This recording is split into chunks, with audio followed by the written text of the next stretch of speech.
Friends, स्वागत है आपका हमारे YouTube channel the lineage lab पे। आज फिर से हम स्टार्ट करने जा रहे हैं the properties of determinant. Property of determinant के बारे में आज हम देखेंगे। तो सबसे पहली प्रॉपर्टी स्टार्ट करते हैं। सबसे पहली प्रॉपर्टी क्या है कि डिटर्मिनेंट का वैल्यू जीरो कब होगा। ठीक है, value of determinant is equal to zero. Zero कब होगा? तो दो कंडीशन में जीरो हो सकता है। दोनों चीज़ें आप याद रखिएगा। जैसे पहला इसमें हम देखेंगे कि किसी भी डिटर्मिनेंट का अगर एक पूरा रो या एक पूरा कॉलम अगर जीरो हो जाता है, ठीक, तो उसको हम बोलेंगे कि जैसे कोई ए डिटर्मिनेंट है, A B C P Q R 0 0 0, ठीक, पूरा एक रो जीरो है तो इस डिटर्मिनेंट का वैल्यू क्या आएगा? जीरो। ठीक, या फिर पूरा एक कॉलम जीरो हो जाए, जैसे A0 से B0 A P0 R, ऐसे कोई डिटर्मिनेंट है तो कॉलम पूरा जीरो है तो उसका वैल्यू जीरो होगा। तो पहला प्रॉपर्टी यही है कि यदि किसी मैट्रिक्स का, यदि किसी डिटर्मिनेंट का, कोई भी डिटर्मिनेंट है, अगर उसका एक पूरा रो या उसका एक पूरा कॉलम, कोई भी रो हो सकता है, फर्स्ट रो सेकंड और थर्ड, किसी कोई एक रो के सभी एलिमेंट जीरो हों या किसी एक कॉलम के सभी एलिमेंट अगर जीरो हैं तो उस डिटर्मिनेंट का वैल्यू जीरो आएगा। सेकंड केस कब डिटर्मिनेंट का वैल्यू जीरो आ सकता है? यदि देखिए कोई डिटर्मिनेंट है, ठीक, A B C P Q R, ठीक, तो जीरो होगा। अब इसमें आप इस डिटर्मिनेंट से क्या समझ में आ रहा है कि यदि किसी डिटर्मिनेंट में दो रो, ठीक है, या फिर कोई दो column A B C P Q R A B C, ठीक, तो जीरो।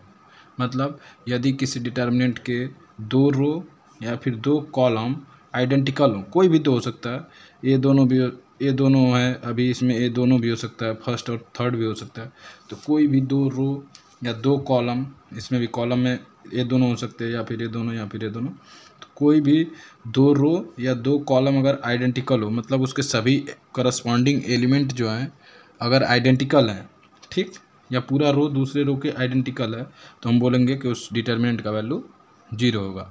ठीक, तो इन दोनों का हम यूज करेंगे जब आगे डिटर्मिनेंट की वैल्यू फाइंड आउट करेंगे, तो ये दोनों प्रॉपर्टी यूज होंगे। अगर ऐसा कुछ भी हम देखते हैं तो सीधा जीरो उसका लिख सकते हैं। ठीक, अब देखिए दूसरा, जब वैल्यू ऑफ डिटर्मिनेंट क्या हो? अनचेंज हो। मतलब ऐसा कब होगा जब वैल्यू ऑफ डिटर्मिनेंट अनचेंज होगा? ऐसे कौन कौन से ऑपरेशन हैं जो अगर हम करेंगे तो वैल्यू ऑफ डिटर्मिनेंट अनचेंज होगा? जैसे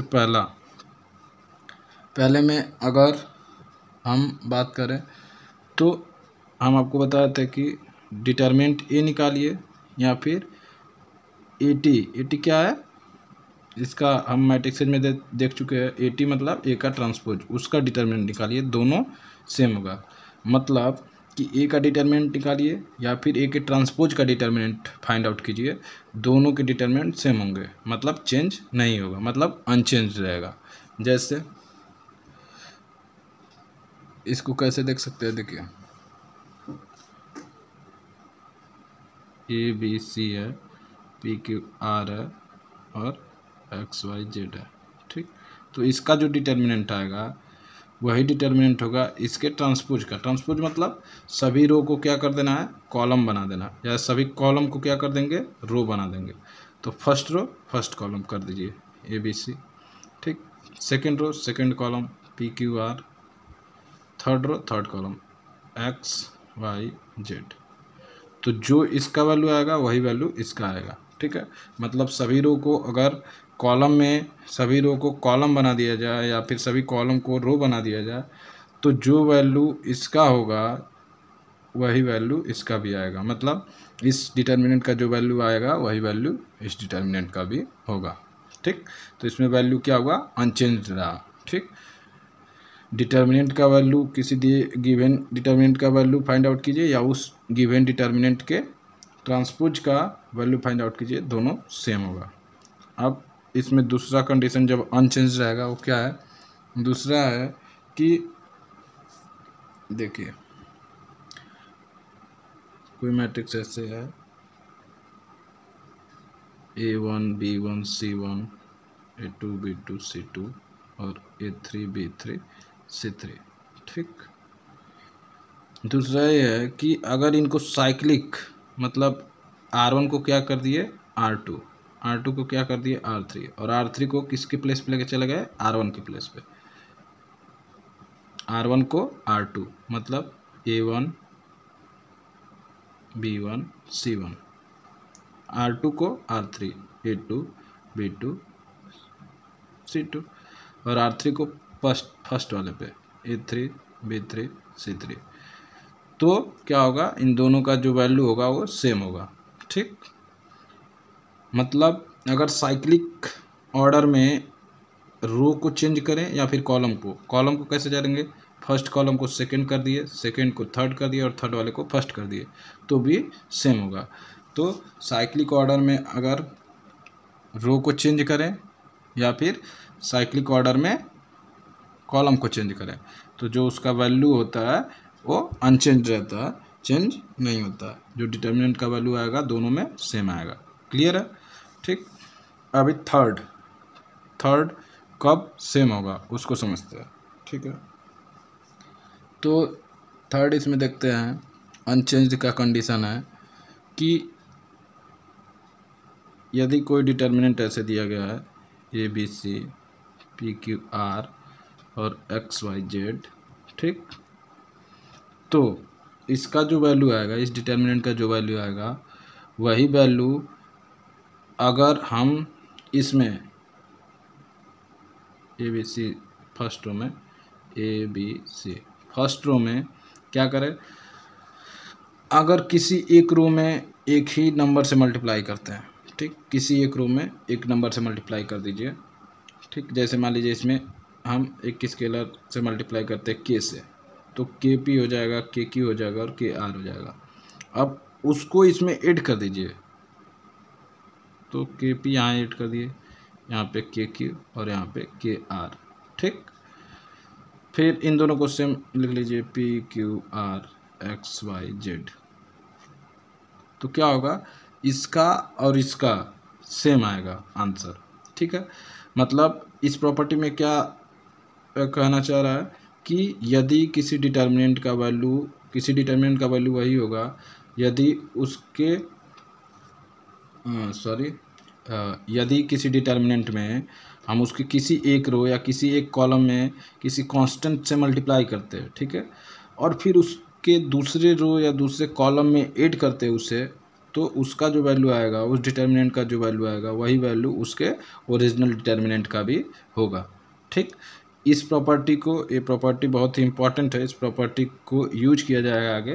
तो जब क्वेश्चन सॉल्व करते समय हम इस प्रॉपर्टी को यूज करेंगे तो आपको समझ में आएगा कि कैसे हम इसका यूज कर सकते हैं, ठीक है। तो इन तीन में क्या होगा, वैल्यू अनचेंज रहेगा। मतलब अनचेंज कब होगा, जब सभी रो को क्या कर दिया जाए, कॉलम बना दिया जाए, या सभी कॉलम को रो बना दिया जाए, ठीक। मतलब यही चीज़ कि वैल्यू डिटर्मिनेंट का वैल्यू कोई मैट्रिक्स दिया हुआ है उसका डिटर्मिनेंट निकालिए या उसके ट्रांसपोज का डिटर्मिनेंट निकालिए, दोनों सेम होता है। दूसरा कब सेम होगा, जब साइक्लिक ऑर्डर में रो को या फिर कॉलम को चेंज किया जाए, ठीक है। तो उसका जो डिटर्मिनेंट होगा वो वैल्यू डिटर्मिनेंट का जो आएगा वो अनचेंज होगा। तीसरा कि किसी एक रो में एक कांस्टेंट से मल्टीप्लाई करके या किसी एक कॉलम में कांस्टेंट से मल्टीप्लाई करके और दूसरे रो में ऐड किया जाए। अगर रो में मल्टीप्लाई किए तो दूसरे रो में ऐड करेंगे और कॉलम में अगर मल्टीप्लाई किए तो दूसरे कॉलम में ऐड करेंगे।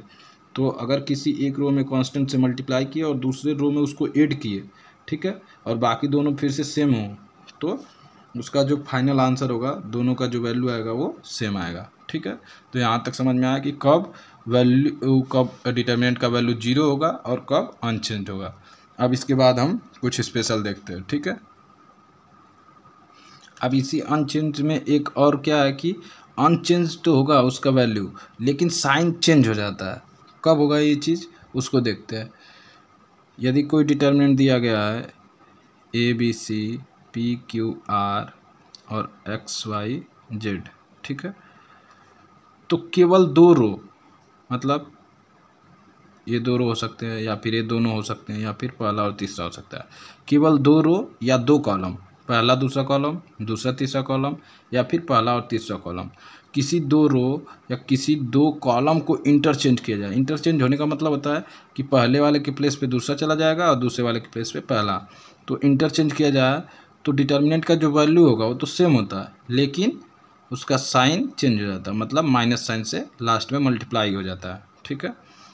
ये इस प्रॉपर्टी है इसकी कि अगर ए बी सी सेम है, इन दोनों को इंटरचेंज कर देते हैं, मतलब एक्स वाई जेड, जो थर्ड रो था वो सेकंड रो हो गया और सेकंड रो थर्ड रो अगर बन गया तो वैल्यू तो सेम आएगा दोनों का, मतलब इसका अगर 2 आया मान लीजिए फाइनल आंसर, तो इसका भी 2 आएगा, लेकिन साइन प्लस इसका अगर है तो इसका -2 हो जाएगा, ठीक है। बस यही है इन दोनों में डिफरेंस।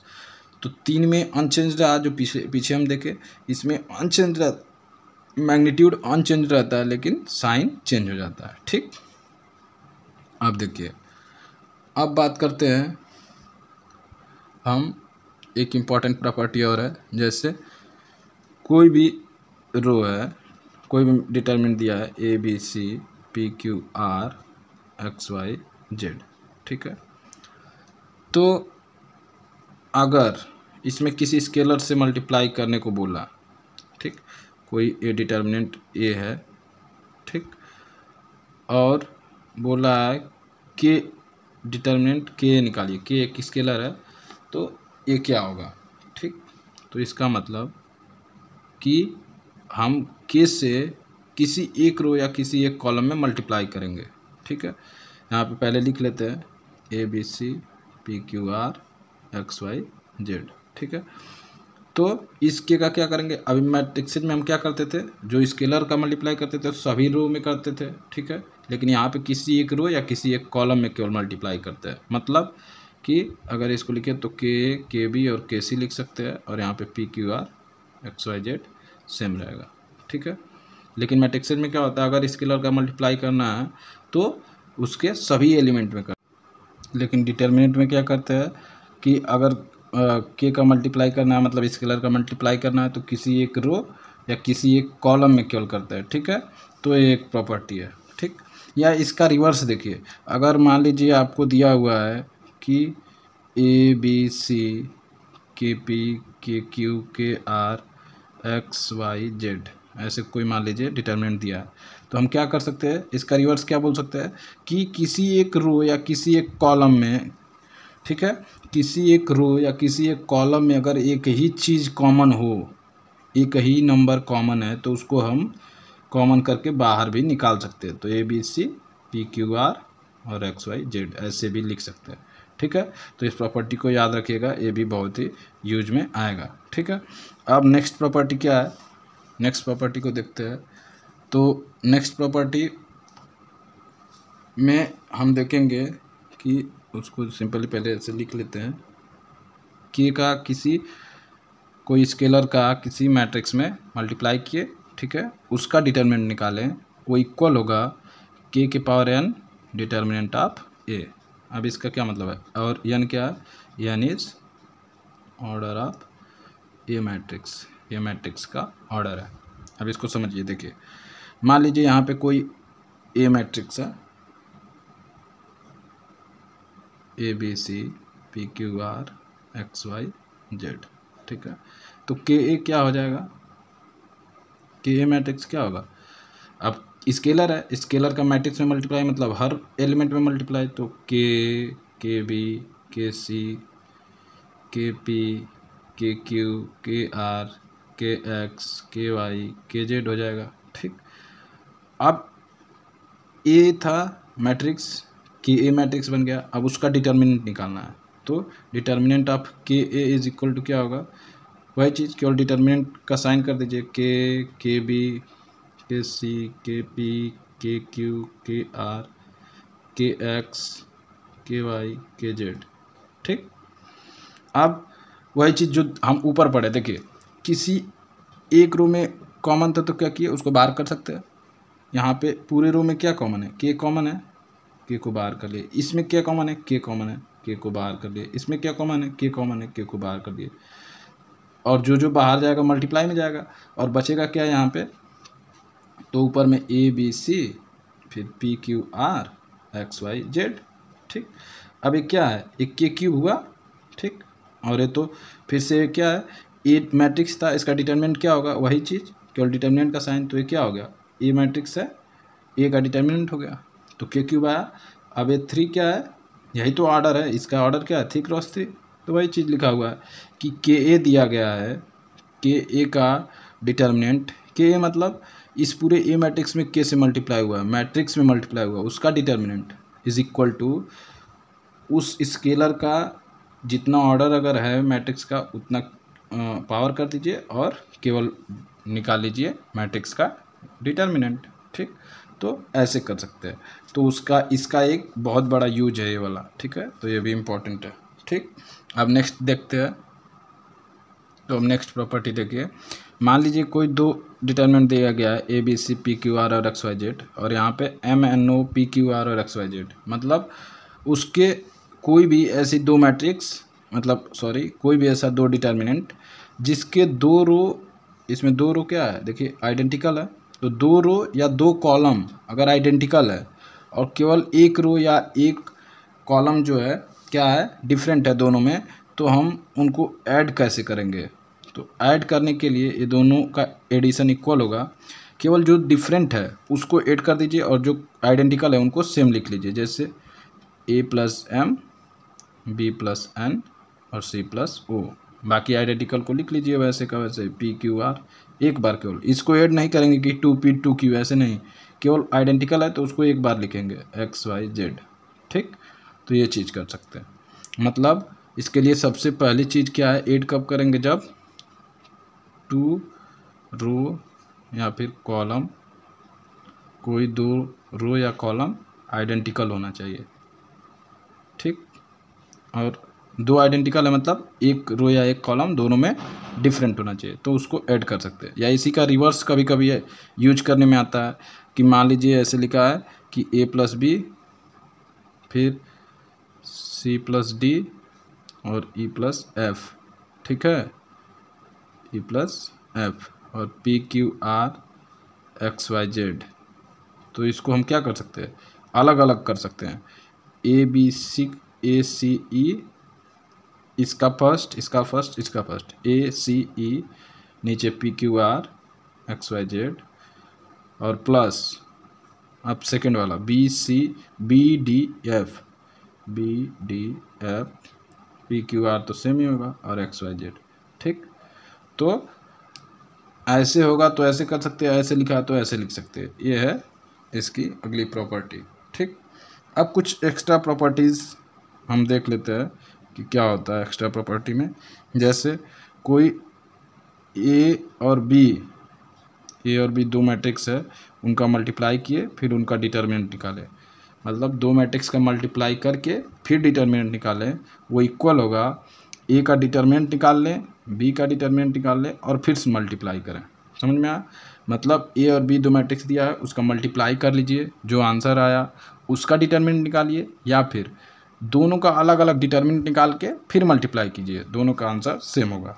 ठीक, और ए और बी दोनों मैट्रिक्स है तो मैट्रिक्स का मल्टीप्लिकेशन तो आपको पता है कैसे करते हैं। ठीक, तो वैसे मल्टीप्लिकेशन कर लेंगे। ठीक, अब कुछ और चीज़ें, जैसे देखिए ये सब चीज़ें बिल्कुल आपको क्वेश्चन सॉल्व करते समय ध्यान देना है कि अगर ऐसा हो सके तो कीजिए। जैसे सबसे पहली चीज़ कि किसी एक रो या कॉलम को क्या कर लेते हैं, हम ट्राई करते हैं कि उसके सभी एलिमेंट 1 1 1 हो जाए।